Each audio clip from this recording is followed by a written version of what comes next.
mental toughness expert and founder of Matt Phillips Coaching. And the best advice I've ever received has to do with surround yourself constantly with the right people to push you in directions that you don't even think possible. They'll show you the path, they'll show you the way, and they'll show you the possibility within yourself and what you can create in this life. Ooh, that's really good, Matt. So who told you that? When did you hear that advice? I've heard that from multiple mentors that I've had in my life. And it started with my parents, of course, growing up and, getting to work with, coming up in the sports world and just school and just dealing with life. And then one of my uncles always used to say that as well. My uncle Jim just give me that advice because it's all about who we surround ourselves with. And then just over the years, right, even my current coach now, we constantly talk about just like, what masterminds are you part of? What coaches do you have?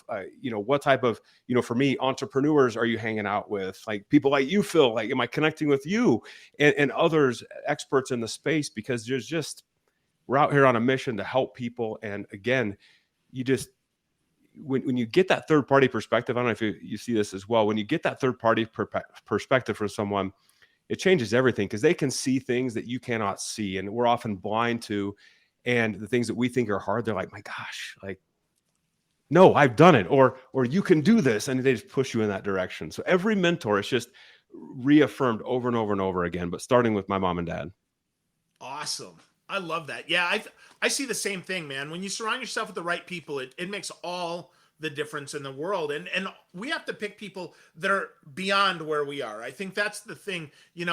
Initially starting out, right, we hang out in our peer group, and that's great. But as we grow, we have to grow into new coaches and new leaders. Is that what you Yes, find too?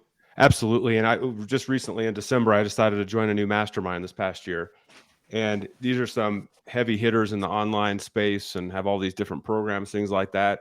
And I'll tell you, when I was talking to the founder of this group and just talking about my business and possibly joining, as soon as they accepted me, and I had to go through this interview process, as soon as they accepted me, I was like, oh no. Like you have those moments where you're like, oh no, like what just happened? And because I knew I was walking into a room of just people who are killing it, are doing amazing things, and who are past where I'm at in business. And it's that little bit, that scary factor that, but I knew because I was scared, I had to do it. I had to commit. I had to spend the money and go invest my time into meeting with these individuals. And it's been, in 6 months, 6 months later, it's been such a good use of time. It's shifted my perspective in so many different ways. And again, I've met these people who show me the possibility, and they're there every day who want to help me. It's amazing.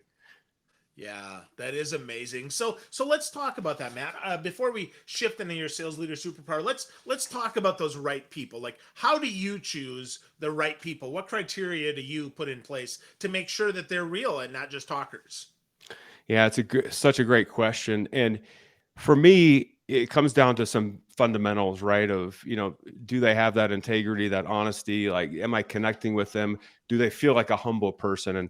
And by humble, I don't mean meek or weak. I mean, humble is just they're about building others up, right? And so I can, just by talking with people, you can kind of flesh that out, right? And you can kind of understand really where they're coming from. And frankly, would I like to hang out with this person, right? Would I enjoy the conversation? Are we going to go deeper in conversation? And so I'm always looking for that of like, do we have similar value sets? And then another key thing for me that I look for, especially from like a business mentorship, from a sales leadership perspective, is, to your point, have they walked the path, right? And are they the type of person who's going to push me and hold me accountable to doing the work and getting out of my way and calling me out when I need to be called out and congratulating me when I need to be congratulated?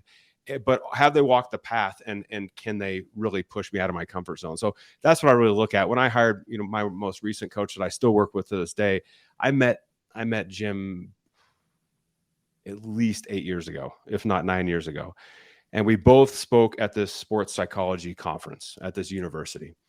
And I knew I had to meet him. He was in a different time slot than me, but I listened to him speak, and I went up and met him. And his bread and butter is NFL quarterbacks and NFL players, and he works with a bunch of business people and leaders. But I knew I had to meet him. And so we just kind of kept this relationship over the years until a couple of years ago, I finally called him and said, it's time.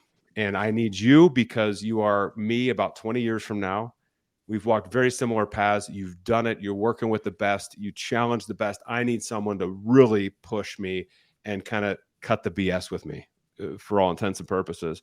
And so this guy, having met him, having talked with him, I knew he was the right guy to hire in this case, but to surround myself with. And we just got off a call yesterday and talked about all these programs we have coming and everything we're up to. And he's pushing me. Let's put it that way. Awesome. That's great, man. It's great to hear, right? Iron sharpens iron. So we need folks that are going to push us. So with that, right, for the sales reps that are listening here, right, you need a good sales leader. And we're going to talk about kind of those sales leadership superpowers, but take me back, Matt, in your career, who was maybe one of your most memorable, for bad or for good, sales leaders? So I have a couple that come into my mind. One, because I think sales leadership, right, you have to walk in with a clear understanding of philosophy around leadership, right? This is how I'm showing up. This is who I am. These are the expectations that I have set for the entire team, right? And that clarity up front is, I think, critical. And there's been two sales leaders I've had. One had a very clear philosophy, and the other had no philosophy at all, right? And the individual who had this philosophy set, I remember the first day I walked in and he presented like, okay, this is what we believe in. This is who we are. This is where we're going. This is, what I expect of you. This is how I'm going to help, you in return. Let's go create something amazing. Right. And so because I understood him, I was super fired up and excited and I wanted to do well. And in the back of my mind, I also knew what he expected of me, right? So it wasn't this mystery of, how's this person going to come at me today and how's he going to react to this? Like I knew it up front. And so that for me was super impactful because I wanted to do the work. And frankly, when I got off track, Phil, which I did, every salesperson I know does. Yeah. But when I would get off track, he would easily point back to like, okay, remember, we talked about some of this stuff. What adjustments we need to make. And it wasn't a shock to me of like, oh, wait a minute, you never told me to put stuff in Salesforce before. And, it was very clear up front. And so that was one. On the other side, it was just this lack of clarity. It was very reactionary. I would call and have these conversations with my boss, and it seemed like these conversations would go on and on and on forever. And I felt like we are not getting anywhere in any conversation because I was not held accountable to anything. It was just kind of this, well, we just got to kind of generate activity and keep going. And what do you think? And then I'd throw something out there that was, whether true or not, it was kind of like, yeah, I'm kind of working here and there. And it's kind of, okay, let's just keep working. Instead of, it's kind of know your people, right? I'm the type of person that needs to be pushed. Like I have to be challenged. And that's just my baseball background, I think, and just my nature. And that boss just didn't understand that. And when I would explain that to her, it was like in one ear, out the other. So she wasn't that kind of good listener. So there's lots of different leaders. Those are the kind of two that stick out to me. And I can tell you story after story about them, but it's just every leader we can learn something from. I've learned over the years, right? Good, bad, indifferent. And that's kind of molded how I coach today and how I teach and how I show up to my team as well. Yeah, for sure. Yeah, it's so interesting. Everybody we can learn from. I totally agree with that, right? Good, bad, or otherwise. We're always learning something. I mean, I've had some really strong leaders and I've had some less than strong leaders. And I learned, honestly, probably more from the less than strong ones on how I don't want to lead and how I don't want to be, which is super, super interesting. Totally. Well, and I think I don't know, that transition from salesperson, right? Individual contributor to a sales manager or leader, it ain't for the faint of heart, right? And it's one of those things I always joke with people, like, be careful what you ask for. And it's a wonderful thing. It can be a wonderful thing. I'm not negating anybody from going into sales, leadership, or management. It can be a wonderful thing, but just understand, like, there's a different mindset and different approach that you have to have from individual contributor to sales manager, right? And as you study, as you develop those, it's kind of shifting to, how do I become a proactive leader who's focused on the right things and setting the right identity for my team and getting the most out of them and learning to kind of influence individuals along the way. So that is something that I've had to, adjust and learn over the years and now coach people on of like, there's steps you can take to make that happen, awareness you need to have. And my gosh, the more you study leadership and the more you set aside time every day to like think about like, how do I want to impact people? And am I showing up the right way? And am I doing the right things? And like, what do I need to read and learn and listen to Phil's podcast again? And like do all these things. The more time you spend there, the greater the reward. I've seen it over and over and over again. Yeah, it's interesting. The best leaders often are the ones that learn the most, that take the time to continue to not just pour into their team, which is great, but have to pour into themselves, because it's hard to pour from an empty cup. Yes. So true.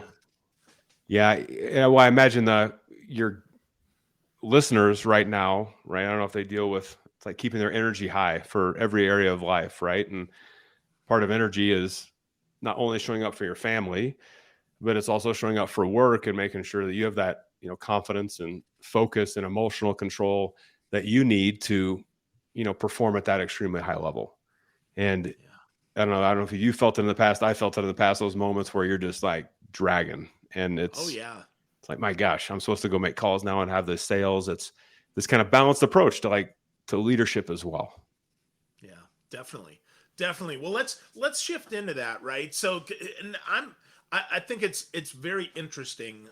Teaching and leadership are a lot alike in the fact that people that have never done it think that those who can, do sales, do teach, but they think that then those who can't lead, those who can't teach. And I think that's completely wrong. I think they're very different skill sets. You can be a great athlete and not be able to coach. You can be a great teacher and not be able to, do all that stuff. I mean, you can be a great sales leader and not have been an awesome salesperson. You just have to be someone who's rigorous and is willing to learn. So is that what you found as well? Because sometimes I talk to salespeople and they say, you know what, my leader can't do what I do, therefore I don't respect them. Mm. All the time. And frankly, I've had that happen to me in sales leadership roles. And I've thought that of my bosses at certain points, like they haven't done it before. And the thing I've learned is, from a leadership perspective, if our focus is how do we get the most out of our team, right? It's really this, I guess, kind of servant leader mindset, right? And I don't really use too often the servant leader mindset, but it's like, how do I help my people, right? And my job as leaders is to remove constraints, is to understand kind of their path, to push them along their path, and find out, like, do I know my people well enough that I'm able to influence them? And influence it's the art of influence, right? I can't remember who wrote the book, but the art of influence, right? It's an art. It can be developed. It can be learned. And sure, some people seem like they're better at it. I believe there's a skill set, or what you're kind of born with a little bit of it, but it can be learned, right? By asking the right questions, like, how do you want me to, escalate issues to you? Or frankly, hey, salesperson, like, how do you want me to best motivate you? Like when you were killing it like last quarter or 3 years ago, or when you were at your prime, like what was happening? How was your leader supporting you? How is he or she pushing you? It's like asking the right questions where they give you the answer and say, this is what I need from you. Now, we can joke about this, Phil, where some salespeople will be like, I was left alone. Well, okay, I get that. But at the end of the day, it's like, coming up playing collegiate baseball and then professionally overseas, I always had a coach around me. And that coach was always trying to figure out, how do I push Matt the right way? And sometimes it was yelling, and sometimes it was that very positive feedback. But my coaches were constantly trying to figure out who I was and how to figure out how to help me kind of move past those things. So it's, from a leadership perspective, I think it's, what questions are you asking? How are you asking them? And then making sure you're not just surface level, but getting that level deeper, right? Of like, if I figure out why you're really doing this and what you want to accomplish in like 3 years, not just, I love money. What do you want to do with that money? And then I figure out and ask you, how are you best motivated? You can have your answers right there. And then you just show up and help them with that and execute with that. And it just becomes a lot easier, right? Instead of us either blanketing, saying, hey, we're going to treat everybody the same, or not asking the questions at all and just saying, do it my way, do it the way I did it, because I was successful. Yeah. Yeah. Or the third, right? To your point, just completely leave them alone and just manage from a spreadsheet Yeah. or manage from Salesforce, which absolutely doesn't work either. I mean, that's the micromanagement way. And that's Right. not that you have to be somewhat data driven, but it's not just about data, right? Right. I Okay. I look at Salesforce or any CRM, right, and or as it's a storytelling tool. That's what it is. And so some people see it as this data repository or the micromanagement tool, the big brother, big sister type stuff. And I had to learn to shift of like it's a storytelling tool. So it's creating this story of like we started here and we're evolving and now we're here. And sometimes it's up higher and sometimes it's a bit lower, but like this is how we're evolving. And so it gives me these indications, it tells me the story of like, oh wow, this is a really like here comes the hero walking through the door and all is good and well. Oh, but no, now the villain showed up, right? So I have to adjust and somehow fight the villain and get back up. And I think if we start shifting perspective around that, it just makes your life a heck of a lot easier, right? Where I'm not inputting data to input data, because if it's not in Salesforce, it doesn't exist and I don't get paid commission on it. It's a storytelling tool. And like we're evolving this organization and evolving you to help you achieve your goals. And it's, in my business, what I love, obviously, I introduced myself as a leadership coach. I also introduce myself as a mental toughness expert. And I believe the true differentiator from sales and sales leadership is what we call mental toughness, but it's everything going on in between your ears, right? It's the fear, it's the doubt, it's the limiting beliefs we put upon ourselves. It's the fights that we pick that we really shouldn't fight internally or with people outside. It's learning to manage our emotions. And once we learn to like dive in and understand the neuroscience and like have these tools, like it opens up the possibility, right? Where we shift our perspective on and belief about any CRM. We can shift our perspective on it in order to leverage it and then teach our people how to use it so we can, again, accomplish the goals of the company and make them uber successful. That's why that mindset piece is so important. And as leaders, we need to learn that. We need to focus on that. We need to study it. That should be like first thing when you wake up in the morning, you're listening to your podcast, Phil, or reading an article about influence, about how do we get the most out of people, about how do we shift our perspective and the mindset piece. It's a game changer. Yeah. Well, that's definitely a big superpower is understanding how to shift one's mindset. That's a big one. So before we hit some other superpowers there, Matt, what are there books or courses that you've taken or coaches that you've had that help with that? Because I know a lot of, I've talked about that, but for sales leaders, it's kind of tough. So what are you putting in your head to get that stronger? So a couple things. One is I am an avid book reader. And if you're not, you need to be, because there's so many like amazing perspectives and books out there that you can learn from. And you can see behind me, I've got, a few books that are floating around here. And, some of them, oh my gosh, I could go through all of them. Every book, and I can give you some recommendations too, but what's the one I just finished? Like Predictably Irrational. Oh yeah, Dan Ariely. Yeah. Yes. Phenomenal read about just why we buy. It's our habits of. It's fascinating from a sales perspective. Like when you're sitting in front of someone, understand the way they're thinking and why they're going to buy or not buy from you that certain product. Or if you offer an online plan or product, there's certain behaviors that we all have. And so it's fascinating when you start reading some of these things about like radical candors behind me. And I could go through all these books and especially about biographies or autobiographies about people too, because everyone's familiar with the quote like success leaves clues, right? And so it's right there in front of you. And in conjunction with that, listening to your podcast, listening to my podcast, like there's all sorts of podcasts out there that again shift your perspective. I listen to Tony Robbins' podcast, for example. Now, is he strictly like a sales leader, stuff like that? Well, he doesn't come out like that. He's about high performance, but he's certainly talking about sales. He's certainly talking about showing up your best in every area of life. I have other kind of online influencers that I listen to as well, because the clues are right there. It's just, do we want to pick them up or not, right? The nuggets are sitting right in front of us, and we can choose to either pick them up and put them in our pocket or just walk by them and say, oh, that's pretty, and walk by. I'm just a big believer, Phil, in like taking the information and and then implementing it and doing it and trying it. And that's how I built my methodology from scratch. Honestly, that's where the business came from, 11 plus years ago. Was I read all the books, I was doing all these things, and I'm like, I'm going to put these into practice. I'm going to see what works and what doesn't. And that's where my entire methodology came from. I built it from scratch, and I've sifted through all the stuff, and I've come up and say, okay, we're going to build your leadership philosophy, and we're going to dive into all these mindset topics, and we're going to make sure that you and your team are optimizing your performance. It came from books. Honestly, it came from books. Awesome. Love that. Yeah. Kim Scott's Radical Candor is a great book too. That's fantastic. So yeah, Predictably Irrational is one of those like, whoa, that blew my mind. I'm like, oh, wow. It's so interesting. Yes. Yeah, for sure. So you read, you don't listen to books, or both? Both. Yeah.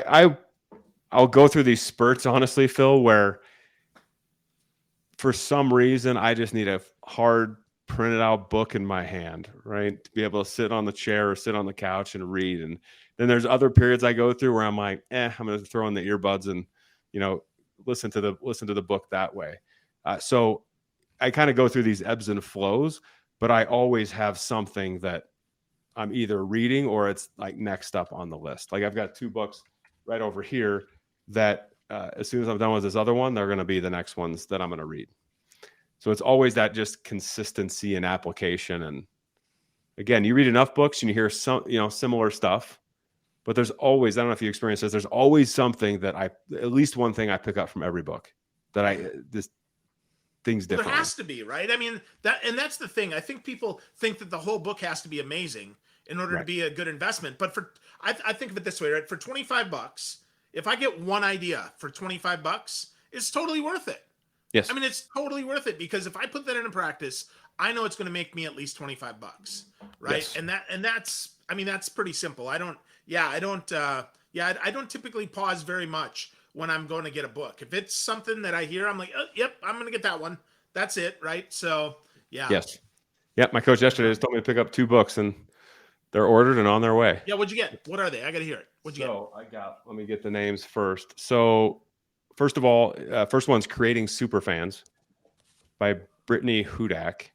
Yeah, that one just came out. Yep. And then the other one is $1 Million Consulting. Oh yeah, Ellen Weiss's book. Yeah, great book. So those 2 I have not read yet, and so yeah, they're on their way, and I'm gonna integrate them into how I read things. And again, it's implementation, right? I think that's the key. Where I used to, like early in my career, I'd read these books and be like, wow, that's a really good idea. And it would stop there, right? Same, yeah. I'm laughing, man. That's same, yeah. And it's just that shift, like, well, let me try it. And people are like, oh, but if I implement this, I got to integrate it and do all this stuff. No. We just think of it as a little pilot program for the concept. Yeah. Just beta test it. See if you like it. See what resonates with you. And there's, there's concepts out there like the 5 a.m. club and 4 a.m. club and probably a 3 a.m. club out there somewhere. And all these different, like, try this routine and do that routine. And oh my God, it changed my life. Well, it's the concept behind it that changes the life, not necessarily the time that they get up in the morning, right? It's the routine, for example. And so I think just as leaders in general, as salespeople, we feel this pressure to do the same thing that person wrote about at the same time, like the same workout, the same meditation, the same. And I'm like, no. There's a routine in there that they're trying to teach, not get up at 5 a.m. or not get up at 4 a.m. It's find a time that works for you and then have the routine. That we're missing the important part of this whole thing of like start your day out differently or, take a break during the day. I mean, we can look at the science behind it. It's figuring out what works for you, but doing the action, I think is the critical piece to it. At least that's what I found for myself and my clients. I mean, I have clients who tell me all the time, like, no way I'm getting up early. No way. Okay. And I'll challenge them sometimes, like, get up 30 minutes early, start your day out differently. Like, no way. I'm like, okay, then how are we going to optimize when you get up? So agree to a time that you're going to get up, and then let's optimize from there for 30 minutes. Let's optimize that. And just that one shift, we're getting the whole point to the training and teaching and coaching, but it's flexible to meet them where they're at. Yeah. So, yeah. Well, it's the principle of Yeah. getting up at 5 more than it is the practice of getting up at 5. I mean, the practice Yes. certainly is going to shift, right? I mean, 5, 6, 7, 11. Yes. I mean, if you're a third shifter, right? I mean, getting up at Yes. 5 is ridiculous. You're working. Yeah. But it's the principle of, to your point, how do I take my routine, or how do I create a routine? When does it need to start so that I can actually implement it? And I think that's a big miss, I think, for a lot of folks. Yes. Yes. But again, So, as with anything, you own it. So if you want to well, do that's it, do it. it. Yeah, it's your practice, not Yes. mine, right? It's Yes. your practice, and I think it's a practice for a couple of reasons. One, it's not perfect, so we got to Yep. practice, right? And we have to view it as that, because it's not going to be perfect. We do it as often as we can, and the Correct. real game is the work. A lot of times, right? But by good practice, we get to do good work, and practice also, really, that is the work. Because if you can create the routine, the rest of it kind of falls in together and just, I don't want to say just happens, but if we do a great job of prepping, I mean, you played pro baseball, you hit, batting practice, you hit 1,000 balls. By the time you get to the game, that muscle memory's there. Yes. Now you can't account for the fact that this guy's got a better curve, or this guy's got a better knuckler and his fastball's 99 and this guy's only 91. You can't account for that. But certainly you know what to do. I mean, you're not freaked out. You've been in that situation, whether it's 99 or 91 or 81. It doesn't matter. Yes. That's so true. It's a whole thing of, one of my mentors says that action eliminates fear. And I think action eliminates overwhelm, action eliminates fear, action eliminates like unhappiness. It's what action can you take to get out of your head, because action gets you out of your head and shifts your body and physiology and all that sort of stuff. But it's the action that, even when that, big problem we're perceiving as a mountain, I've been there, right? I perceive mountains all the time, but I learned to look at them and be like, but what's the first step I can take? And what I usually end up finding 99% of times is that mountain was a molehill. It was a small thing, but it took the action first, not sitting there dwelling on it, things like that. And that's the same thing as baseball. I mean, my dad, my dad passed away a number of years ago. But he used to just roll his eyes and say, you used to make me throw you soft toss and take all these swings in the backyard, like for hours. I'd be out there with him, and I'd drag him out there, and he was nice enough to, go out there with me. But to your point, it was that action of like going and doing it. And when I felt off track, especially in college and professionally, I remember when I was playing overseas professionally once, I got in country and I didn't speak the language, and I felt like I had to carry the burden of the team and be this like amazing player who does everything. And, with every swing, I hit 4 home runs right at one time. And I was just feeling this pressure on me. And I remember 2 things got me out of it. One, having a conversation with my parents of like, I'm just feeling overwhelmed. I don't know what's going on. And that was an action I took, which really helped. And the second thing on top of that was I went immediately the next day and I just started hitting baseballs, and rediscovering the swing and the love of the game and having fun. And those 2 pieces of action changed everything for the rest of the season. And the pressure melted. I did my thing, and we ended up going from the worst team in the worst team in the league the first half of the year to the best team in the second half in the league of the year. And I was so proud and happy of that. And a lot of it was me taking action upon those and just, again, reconnecting with that love again. Yeah. Awesome. Love that. Well, let's talk about Sales Leader Superpower here as we're kind of getting to the 30-minute mark. So Sales Leader Superpower, I think there's a lot of things you mentioned all about, the best listener, best supporter, best motivator, things like that. So what, why did you come up with this Sales Leader Superpower? You got an awesome quiz on your website. So let's talk a little bit about that. Yes. One of the big topics that I teach is, and this is salespeople, you're going to know this, KYC, know your customer. We all know this concept, don't we? And here's a gap that I've saw over and over and over again. I've seen this in my entire 11 years in this business, is we have this amazing amount of diligence when we're going after prospects, right? We're stalking them on Facebook and LinkedIn. We're trying to figure out if they're dog or cat people. We're trying to find out whether it's a college and high school to try to figure out to make that connection, right? Or, oh, you know this person, I know that person. Let's find that connection. There's an amazing amount of diligence that's done when it relates to current, clients and prospects. And when I'm doing presentations, I show this on a slide that's got everything that I just described and more. And then I say, now let's talk about sales leadership. And I said, let's talk about the KYC concept as it relates to what we do on the inside. And then I switch slides and it's blank.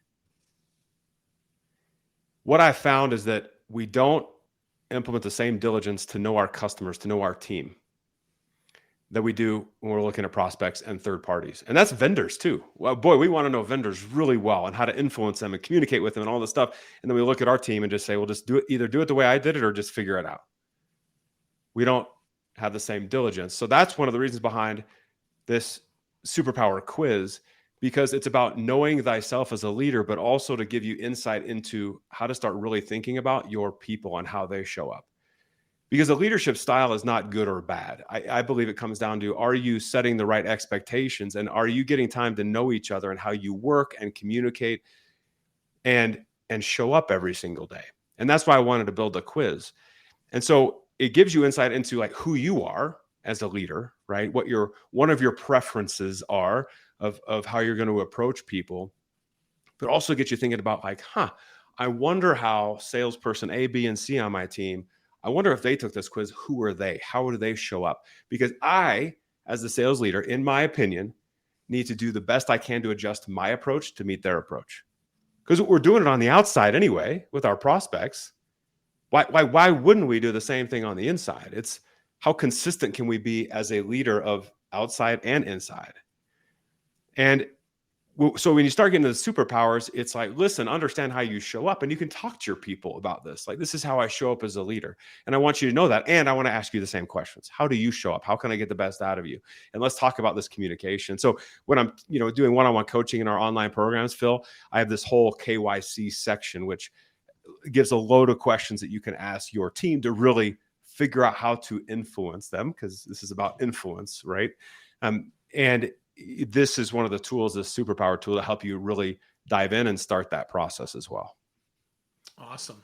Well, it's at mattphillipscoaching.com/quiz. Phillips has 2 L's, otherwise spelt as you'd expect. So with that, Matt, I think you said 2 really important things there that are helpful for folks. One, it's knowing yourself. Mm-hmm. Super important. Knowing yourself and sharing that with your team, letting them know this is how I show up. And secondly, knowing your team. I think that 2-pronged approach, treating your team almost like a prospect, mm-hmm. that you want to develop a relationship, or with an account that you're trying to nurture and trying to land and expand in. I think it's super important that we do that. And I agree with you. I don't think many leaders do enough of that. So talk to me about some of the obstacles, or I don't want to say objections, because mm-hmm. that might be too strong, but maybe not. I mean, what are some of the challenges there that sales leaders have to kind of work through in order to get to a point where they can do that?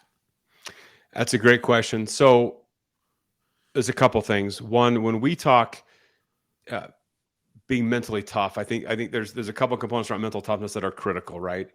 And I love this topic because there's certain words or phrases we use in the world that are just squishy. They're a little squishy, where people are like, yeah, I want that, but I don't really know what that means. So, cool. And I remember when I started out my business, I would lead with mental toughness. Like, oh, we're going to help your people become more mentally tough. And people are like, oh yeah, I want that. And then no one would buy. And it was until I switched to like leadership that everything changed. But I think it's funny with sometimes even with leadership, right? If I were to walk into, your office today, Phil, and we're having a separate call, or, any of your listeners, if I were to walk into your office today and say, I need you to be a better leader today, and I turn around and walk out, like, wait, come on. Like, what? They're like, what? Like, what's this guy mean? And it's like, come on, Matt, like, tell me, do you want me to walk faster? Do you want me to appear busier? Do you want me to show up earlier, stay later? Do you want me to, like, what does that mean? And that's, first step, I always start with people, Phil, of like defining that leadership philosophy, right? It's you have to put effort into really taking a step back and being like, this is the type of leader I want to be. And the actions the actions I'm going to take to make that happen so my people can see it happening live in front of their face, right? That's really the first step of defining that. The second part is this mental toughness. So mental toughness is squishy. I don't know if you agree. Like, have a strong mindset, be resilient. Okay. Yeah, good. Well, Yeah, good stuff. Yeah, sure. Okay. I got that. Or yeah, what are boom, you boom, talking boom. about? Like, let's do it.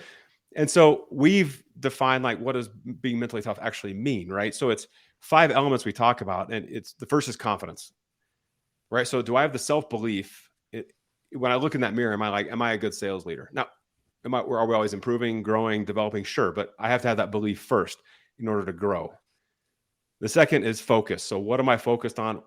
Why am I focused on it? What distractions are out there in front of me that I need to start avoiding? What constraints am I taking away?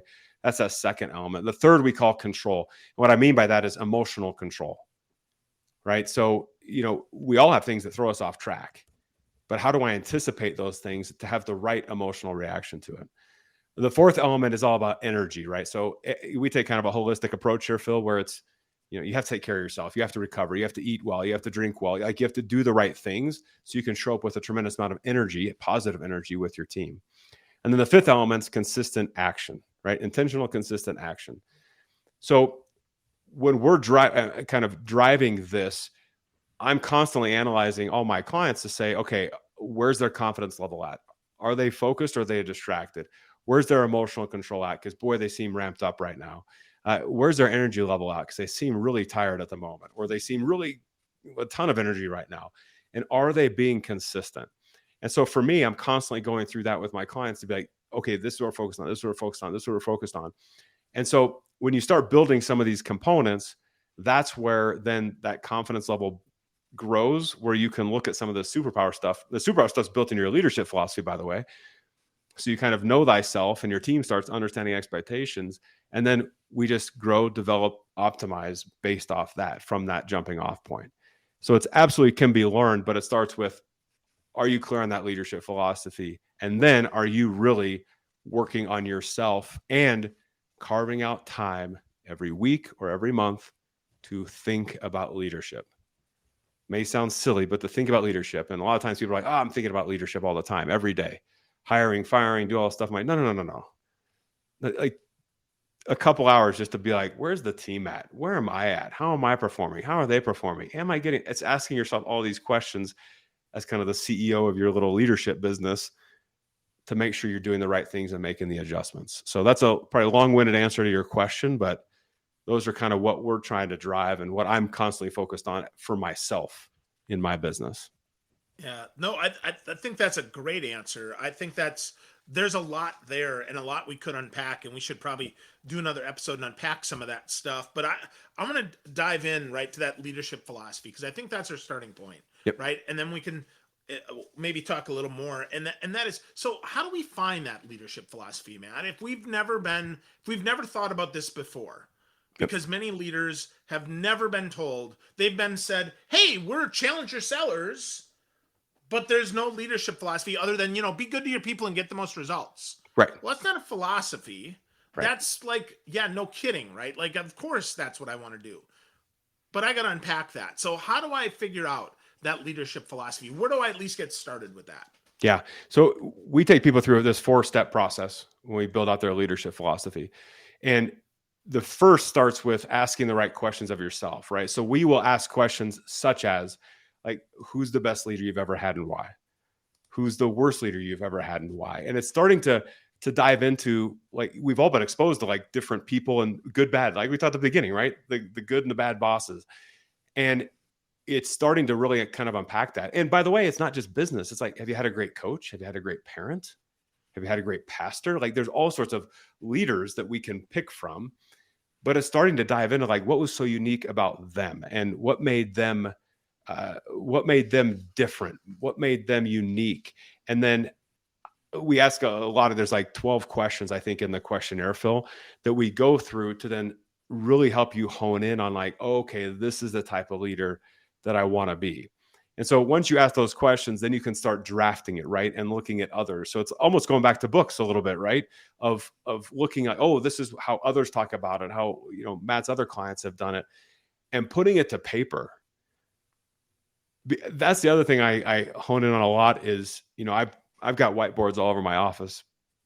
I just bought this brand new vibe board, which is awesome. Oh, You you can got a vibe board. I want one of those. oh, it's killer. It's killer. You got to get one. Whiteboard, share it. I can have you join. I mean, it's really, really cool. And I'm just learning that thing. But it's getting our thoughts on paper and then looking at it, because the brain sees it differently, right? When you hear something versus see it versus repeat it versus teach it, right? It's that retention goes up, but it's like testing it and putting it on paper to see. So we have people kind of draft it and go from there. But really, the place to start, aside from, let me take a pause for a minute. Step 3 of this is actually defining the metrics that you're going to track, the actions you're going to take. But when we just back it all the way up, it's starting to look at those bosses that you've had and having that honest conversation with yourself about, like, who do I want to be? How do I want to be remembered? What's the impact I want to have? That's the starting point. No cliches, no putting stuff down on paper that you think is cool because, everyone's saying it. No, what is unique to you? Like, I know you want to write down, everybody here's like thinking themselves like, I have an open door policy. And I know you want to write that on your leadership philosophy. Don't do it.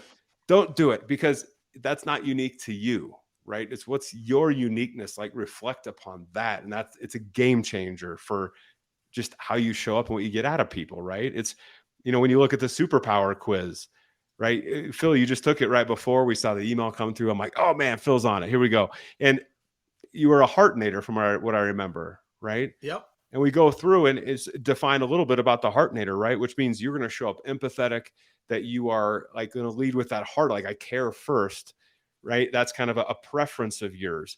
And there are other ones like the visionator, like you're that leader who's just like, they're out there, they're conceptual, they're out there crafting the future, like all the time, right? And then we have that kind of procedurator, as I call it, like I'm channeling my Arnold Schwarzenegger Terminator stuff. Procedurator. So that's what I should have done in the videos. There you go. But it's like, okay, you are a process person, all this stuff. Like, there's nothing wrong with any of these. They're actually all very beautiful. It's just, you have to spend the time understanding that about yourself, because you're showing up that way probably anyway. And then figure out how you need to show up for your people and understand, are they a visionator? Are they a procedurator? Are they a numberator? Like, what are they, so that I can adjust my approach to them? And that becomes an input into that leadership philosophy of like, oh man, if I'm a heartnator and I lead with that empathy, embrace the empathy. You don't have to be different. You're you. You can be unique. You can be different. You can still shift your approach when you're trying to influence people, but show up in that kind of boldness, greatness, like that's who you are. But you got to put it on paper and start really challenging these things. I love that. Yeah, I'm a big paper guy. I've always got a couple notebooks handy. I've got a nice brand new one here that I haven't even, I just took out of the plastic. Ooh. Yeah, so this is pretty nice. I can't remember where I got this. Probably at Staples or something. I've got this, and yep. I'm always taking notes and always thinking and then reflecting back. And I think that is a great place to start. So friends, if you're listening, if you're thinking about where to start, I would actually encourage you, take Matt's quiz. Go to mattphillipscoaching.com/quiz. Take the quiz and then reflect on that. Pause, take some time, see where you are. And if you're not reading, I love your point, Matt. If you're not reading, you're really not leading. You're really just kind of following. So take the time, pick a book up. It isn't just science. There's a lot of practical stuff in these things. And then your point about trying it, I think, is fantastic, Matt. Just try it on. See how it works. It changed 1%. Do something a little different. If it fits, it works, cool. If it doesn't, cool too. Make that happen. So, Matt, I'm going to give you the last word, though. If folks are getting started on their sales leadership journey and they're like, I want a good first step that I can take to be just a little bit more effective in the first 90 or 100 days that I'm starting out, what would that be? It's a loaded question, Phil. One thing.